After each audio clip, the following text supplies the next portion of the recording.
Different ಮತ್ತು ಟೇಸ್ಟಿಯಾಗಿರುವಂಥ ವೀಳ್ಯದೆಲೆ ಪಾಯಸ ಹೇಗೆ ಮಾಡೋದು ಅಂತ ನೋಡೋಣ. ಇಲ್ಲಿ ಬಾದಾಮ್ ಗೋಂದನ ತೊಗೊಂಡಿದ್ದೀನಿ, ಅದನ್ನು ಸ್ವಲ್ಪ ನೀರು ಹಾಕಿ 1 ಅವರ್ ನೆನೆಸ್ಕೊಂಡಿದ್ದೀನಿ.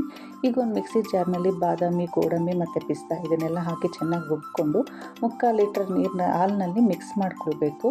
ಮಿಕ್ಸ್ ಮಾಡ್ಕೊಂಡು ಚೆನ್ನಾಗಿ ಹಾಲೆಲ್ಲ ಗಟ್ಟಿಯಾಗೋ ಥರ ಬೇಯಿಸ್ಕೊಳ್ಳೋಣ. ಈಗ ಇಲ್ಲಿ ಬಾದಾಮ್ ಗೋಂದು ರೆಡಿಯಾಗಿದೆ. ಇದರಲ್ಲಿ 3 ಟೇಬಲ್ ಸ್ಪೂನಷ್ಟು ಗೋಂದನ್ನು ಈ ಹಾಲಿಗೆ ಹಾಕ್ಕೊಂಡು ಚೆನ್ನಾಗಿ ಮಿಕ್ಸ್ ಮಾಡಿ ಬೇಯಿಸ್ಕೊಳ್ಳೋಣ. ಹಾಲು ಚೆನ್ನಾಗಿ ಗಟ್ಟಿಯಾಗಬೇಕು, ಆ ರೀತಿ ಬೇಯಿಸ್ಕೊಬೇಕು. ನಾನಿಲ್ಲಿ 4 ವೀಳ್ಯದೆಲೆ ತೊಗೊಂಡಿದ್ದೀನಿ.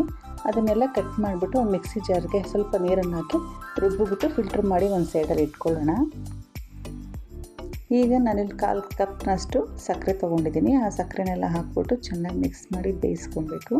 ಈಗ ನಾವೇನು ಮಾಡಿದ್ವಲ್ಲ ಎಲೆದ್ರ ರಸ, ಅದು ಮತ್ತು ಸ್ವಲ್ಪ ಕೇಸರಿ, ಏಲಕ್ಕಿ ಪುಡಿ ಮತ್ತು ಸ್ವಲ್ಪ ನಟ್ಸನ್ನೆಲ್ಲ ತೆರೆದು ಇಟ್ಕೊಂಡಿದ್ದೀನಿ ನಾನು ಹಚ್ಚಿ ಸಣ್ಣಕ್ಕೆ. ಅದನ್ನೆಲ್ಲ ಹಾಕಿ ಜಸ್ಟ್ 1 ನಿಮಿಷ ಬೇಯಿಸ್ಕೊಂಡ್ರೆ ಡಿಫ್ರೆಂಟಾಗಿರೋ ವೀಳ್ಯದೆಲೆ ಪಾಯಸ ರೆಡಿ.